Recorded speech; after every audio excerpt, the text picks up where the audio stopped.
So you know the ones where you're listening to a song that you really like and you're like, that's my tune. That's my tune. What's up? I'm Jojo B and this is That's My Tune, the podcast providing song reviews and interviews. Today I'll be reviewing this song After Last Night by Silk Sonic featuring Thundercat. What a great groove. Enjoy, and I'll be right back. And don't forget, if you're listening via YouTube, the link of the song is in the description box. I'll be back. What happens when you put Bruno Mars, Anderson .Paak, Thundercat, and Bootsy Collins in a room together? You get this epic, one-of-a-kind jam called After Last Night. I mean, it feels like the height of summer 1978.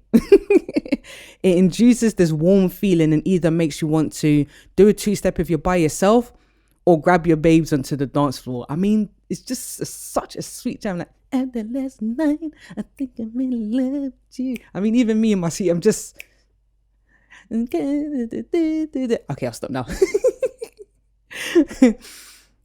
And what I love about After Last Night and even the Silk Sonic project as a whole is the real musicianship, like the live instruments, which is kind of lost these days. I love how Anderson .Paak and Bruno Mars, who kind of put this project together and got others in, were like, we're going to do this the real way. Do you know what I mean? That's what I love about it so much. And in this case, you have Thundercat on the bass. And does he do a good job? He does a brilliant job. And then you got Bruno Mars doing the vocals, the guitar solo, and the drums. You know, it's funny how, I'm just going to say this real quick. It's funny how some people question Bruno Mars and feel like he appropriates black music and everything. First of all, this guy's been impersonating people like Elvis Presley since he was a kid.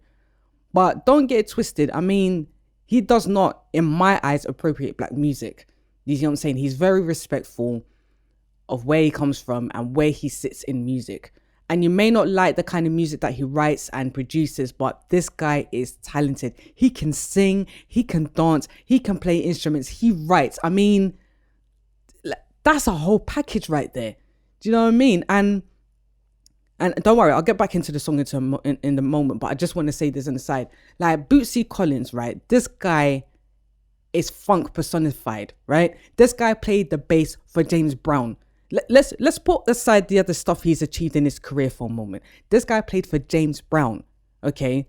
James Brown. Now, do you really think that Bootsy Collins felt that Anderson .Paak and Bruno Mars, they were appropriating black music or, you know, making a joke out of it? Do you think he would endorse this project? Do you think he would put his name on this? This guy's like 70 plus. He doesn't have to bother himself. He doesn't. You could just sit in his house and he doesn't need to do anything. But even the name Silk Sonic, he blessed him. He blessed him with the name. And MCs throughout the project, you know, he's the one, and I'm sure he gave them guidance about how to go about the project, like the aesthetics, all this kind. He schooled them. Trust me, I believe he really did. And he really believed in this project to be involved in it. A whole Bootsy Collins. If you don't know about him, research him. Please do. But yeah, back to what I was saying. So like I said, Bruno Mars, vocals, guitar, and drums. But do note that Anderson .Paak, he's the main drummer for the Silk Sonic project as a whole. You know, but on this occasion, Bruno Mars is on the drums. And then throughout, I mean, obviously Anderson .Paak, his vocals feature in this song. I mean, that goes without saying, but I just thought to throw that out there. And then other instruments that feature in this song, you got the strings, you got glockenspiel, Rhodes, various synths, you got the horn section, you got percussion. Those are the ones I was able to pick out. There are a few others that I can hear, but I'm not quite sure what they are, so I'm not going to make a fool of myself. Now, this song, there is so much going on, and there's so much I could say. I mean, I've had this song on repeat. I mean, outside of the singles that got released prior to An Evening with Silk Sonic dropping as an album, the songs I've had to repeat is the Silk Sonic intro, After Last Night, and Blast Off, right? And After Last Night, I've had it on repeat, and there's so much going on, and I've been pulling it apart. I could spend hours just talking about this song, but I'm not going to spend hours with you guys. Just a few observations that I have observed. I love how Anderson .Paak and Bruno Mars, their vocals just blend so nicely. like to the point where sometimes you can't even tell who is singing and who's not. They blend ever so well, not just the song but the project as a whole, and it's just beautiful. They sound very much alike. So let's look at the first verse. I'm gonna like most of my observations are to do with the vocals. So like with the first verse, like the first few lines are sung in unison until you get to the word true. They break into 3-part harmony. And the same with the word through. So those days are through. They break into 3-part harmony, which I think is great writing, right? When you get to the chorus, again, it's the same kind of method. After last night, I think I'm in love with you. I woke up and I can't. So when they get to out of my head, again, 3-part harmony. And then there's something I observed when they sing see you again. When it gets to the word again, C is in unison, U is the second harmony, then again is the third harmony. So it builds up into a 3-part harmony. So that's another thing I observed. Now, verse 2, there are a few slight changes where the vocals are concerned. So, okay, unison, again, up into the word bye-bye. So it splits into 3-part harmony, and then a fourth one is thrown in there. You know, so bye-bye. So that's the fourth one. Yeah, that wasn't a great impersonation, but there you go. And then when Anderson and Bruno, when they're saying cars, clothes, diamonds and golds, that's 2-part harmony. Then anything you want, any place you want is 3-part harmony. Then when they sing we'll fly, that's unison. And then fly, yeah, that's 3-part harmony. So they've really taken their time to not just work on the lyrics, but also the harmony, you know, create dynamics and contrast to make it interesting for the listener. I love it. Absolutely love it. And then obviously you got the modulation, which I absolutely love. A song with a modulation. It doesn't happen a lot. So I love it. So when they sing that so basically, so the so that's they've got the high and low octave, and then the ooh yeah is 3-part harmony, and then the again octave high and low, and the is 4-part harmony. So I was like, I love the way, I mean, all these it's just, these things excite me so much. Right, so you know when I mentioned the see you again section, there's a part, and I'm going to try my best to sing it so you guys get the picture of what I've got. So this is more on the instrumental side. So when they see you again, the synth starts going dun, dun, dun, dun, dun, dun, dun, dun, dun, dun, dun, dun, and then the bass comes in. Dun, dun, dun, dun, dun, dun, dun, dun, dun, dun, dun, dun, dun. So but the kick, it goes, so as the synth is going, it goes dun, dun, dun, dun, dun, dun, and then the snare and the tom dun, dun, dun, dun, dun, dun, right? So that's the first time when they sing see you again. The subsequent times when they sing see you again, it's the same similar pattern in the first part, but then it's like, so the kick goes dun, dun, dun, and then the toms and the snares like dun, dun, dun, dun, dun, dun, dun, dun, dun, dun, dun, dun, dun, dun. I hope what I'm saying makes sense. I hope you guys get the picture of what I'm trying to say. And then the last chorus, when they sing can't get you out of my mind, the bass and the guitar do this amazing riff. And again, I'm going to try my best to sing it. So it's like dun, dun, dun, dun, dun, dun, dun, dun, dun. It's like, ooh. Listen.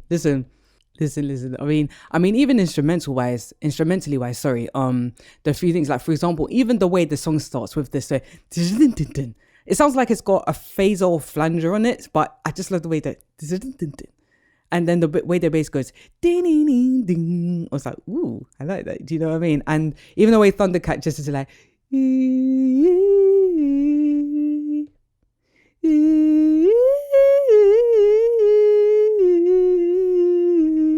it's just like just wistfully singing away. And another part I like, musician with the, yeah, you know what I'm trying to say. It's like that. Dun, dun. I don't know why. I just love, even though it's small, it's a small component, but I just love like dun, dun.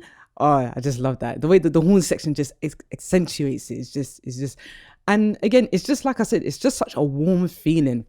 And technically, like reverbs are placed in the right place, and guys, I could just go on and on about this. I could really go on and on about, because there's so many elements to touch upon, but it'll be too long to go through. It'll be way too long to go through. So that's why I'm keeping this short and simple. It has to be done because it's too deep. It's too deep. It's a lot. It's a lot. Can you imagine this song being sung live? I hope Silk Sonic does a live tour.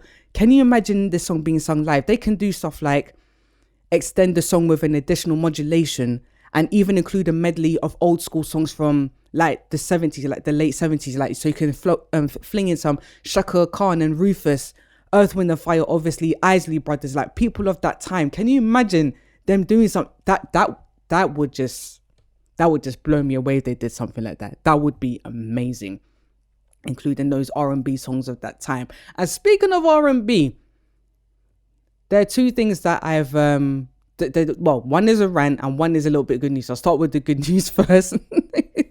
So Jodeci have apparently reunited and signed with P Music Group Management. They are looking to release some new music. Now, this is exciting. I love Jodeci, and I'm still yet to do a song review of theirs, because again, there's so many songs that they have, and it's like, which one do you go for?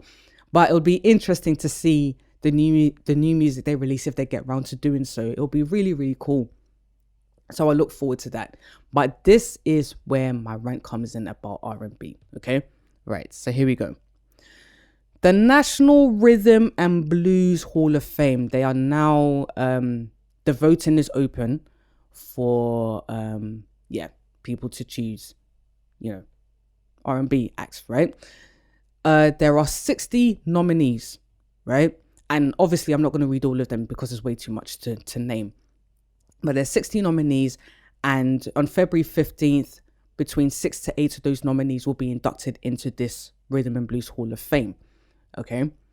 Now, there are many artists on that list that I feel should have been inducted ages ago. I'm just like, these guys have been putting in 30, 40, 50 and more years work, and they're now being considered, they're now nominees. Like, what is going on? But the one that shocked me the most, right, is Berry Gordy. Berry Gordy's name is funny. Well, but the one that I saw anyway, Berry Gordy's name, unless the list is fake, but Berry Gordy's name, his one was actually the first nominee. Now I'm just like, hold on a minute in life. Berry Gordy.